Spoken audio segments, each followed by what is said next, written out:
Boys and girls, today for Monday's reading, we're going to be looking at a realistic fiction passage called Head in the Game. Now, if you're not sure what the word realistic fiction means, it means that it is a story that is made up, but the word realistic means it sounds like something that could happen, right? So, another example of realistic fiction would be like Because of Winn Dixie. It's something that could happen, but it is a made up story.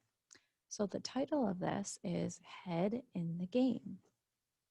I'm going to stop throughout the story and point out some things to you that I want you to notice. Okay? All right, let's get started. Thwack! The hard lacrosse ball landed in the pocket of my stick. I twirled my stick and tossed the ball back to my older brother.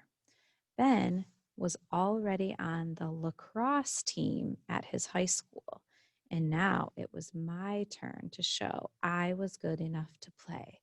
Now, you might be thinking, what is lacrosse? Because not every school has lacrosse. So here's a little picture to get you thinking. As you can see, they have these little nets. It looks like they're throwing a ball back and forth with the net. So that's kind of an example of what lacrosse looks like.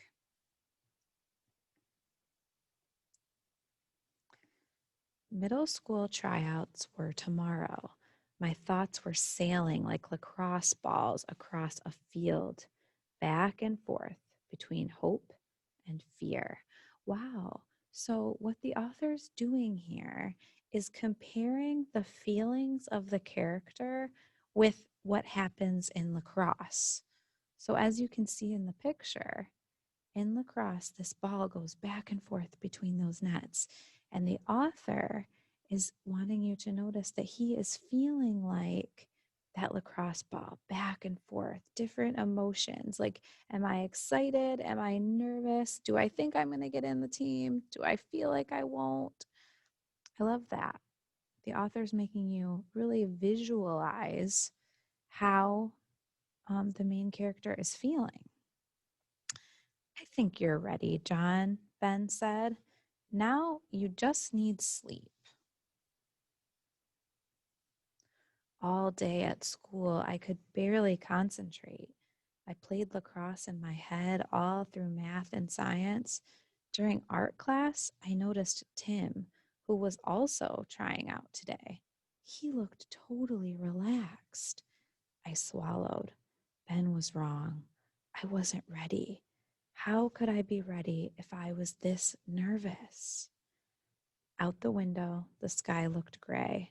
Part of me hoped tryouts would be rained out.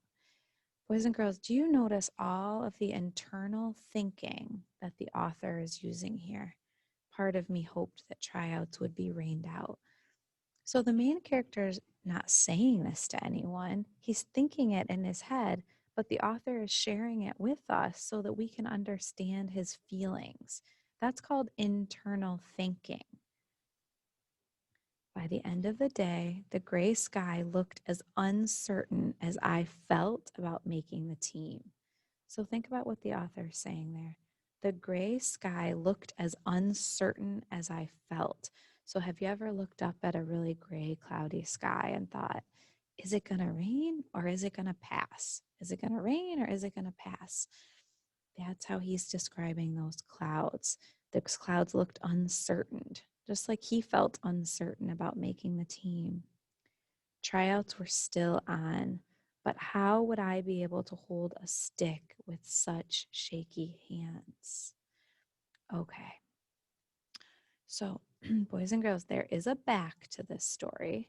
We're going to finish the story Head in the Game tomorrow, but I want you to be thinking about the things we've talked about so far, about how the author really put a lot of feeling into this writing, how he used internal thinking, how he used actions in the story to describe exactly how the character was feeling and what they were thinking. And tomorrow we're going to have an assignment based on this reading. Today, for reading, all you had to do was listen and read along with me. Tomorrow, you're going to have an assignment based on this reading, head in the game. I hope you enjoyed the beginning of the story.